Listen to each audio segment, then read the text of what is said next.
our events, we give a 4-part presentation to new drivers. This video will focus on one of those parts. Tech and data.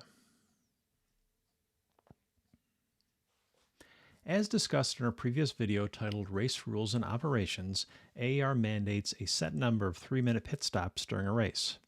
For more information about that, please see that video or our rulebook. To make it easier for teams to time their pit stops, we send them a live pit timer to their phones via SMS.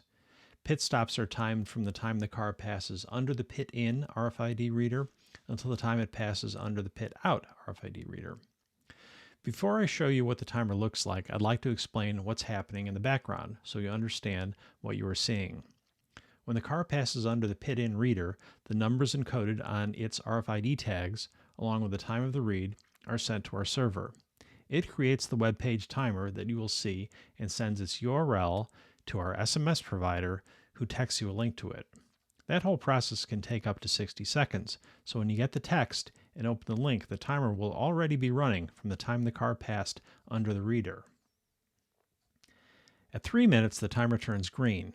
Try to time the release of your car from its pit box so the timer turns green before the car arrives at the pit out reader.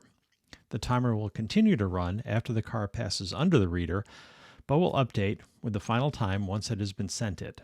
This can take 10 to 20 seconds. Alright, let's click the link and see the timer. Notice that it was at 56 seconds when it opened, so it's been 56 seconds since the car passed under the pit-in reader. Let's speed this part up.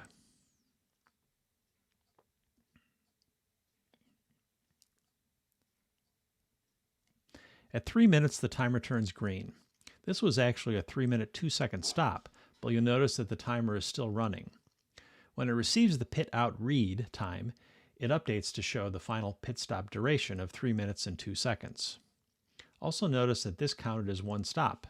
If the stop was between 20 and 40 minutes, it would count as 2 stops, 40 to 60 as 3, etc. Next, I'd like to show you our event dashboard. It can be found at every event by going to aer.af/race. On top is what's going on now, with links to information that goes with that item. Below that shows what's coming up next. Scroll down. If a race is taking place, you'll see live timing and scoring embedded here from Race Hero. Scroll down again and you'll find lots of useful links. I'd like to highlight 2. The event news feed, where you can find a log of incident, investigations, infractions, and penalties. The Contact Us button will open an email window addressed to us that you can use to get answers and report incidents. Now let's look at a Stints and Stops page. One of these pages is created for each AAR race, and they give racers, crew, and spectators alike access to an incredible amount of data. Every car running is listed by number, and there are columns for class, total infraction points, number of required stops completed versus the total number of required stops, as well as buttons for stints and stops details. Let's start in the car column and click on car 21. That will bring a pop-up like this that shows the car, a list of its drivers, and during a race will display which driver is in the car. Let's close that to go back to the Stints and Stops page. Now let's click on the infractions points for this car. This pop-up shows us their infractions, the infractions points and penalties received and served. Closing this brings us back to the Stints and Stops page again. Now we'll click on a Stints button. This brings up a pop-up listing all of that car's stints. It shows each driver by name, when they got in and out of the car, and their best lap time for that stint. Let's look at the details of Trevor's stint by clicking on his name. Which brings us to the stint details page for that stint. If we scroll down, we see an analysis section with some summarized data. Scrolling down further shows all of the laps with times, position, and the fastest lap noted.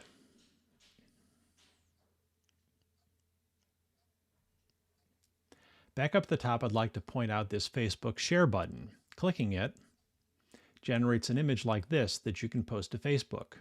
If your friends click on it, it will take them to the stint detail page that we just looked at.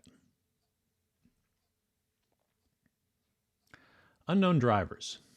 Occasionally, the RFID system can't read a driver's helmet tag, and they will be listed as an unknown driver. Anyone on the team can update this. From the Stints and Stops page, in a stint pop-up, click the unknown driver. The team will also get a text with a link to the same place. Both of these links take you to the stint details page. If you're logged in, you can click on Assign Driver and enter the correct driver for that stint. Finally, let's look at stops. Clicking on the Stops button brings up a pop-up like this, listing all of the car's stops, differentiating which count towards the team's required number of stops and which don't. Driver Profile page. Many of you have seen the team pages in our system, which show a team's cars, drivers, events participated in, and awards. You may not know that every driver who races with AAR also gets a public driver profile page with their name in the URL. Let's take a look at Van's page. There's a biography section that he filled in, and below that are his AAR stats. He's been on the podium 118 times.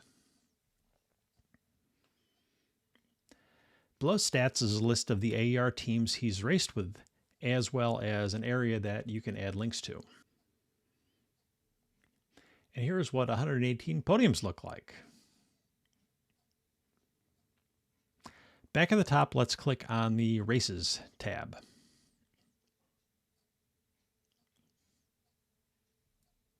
This tab lists all of the events he's participated in, and each can be expanded to show links to all of those events' stints details pages.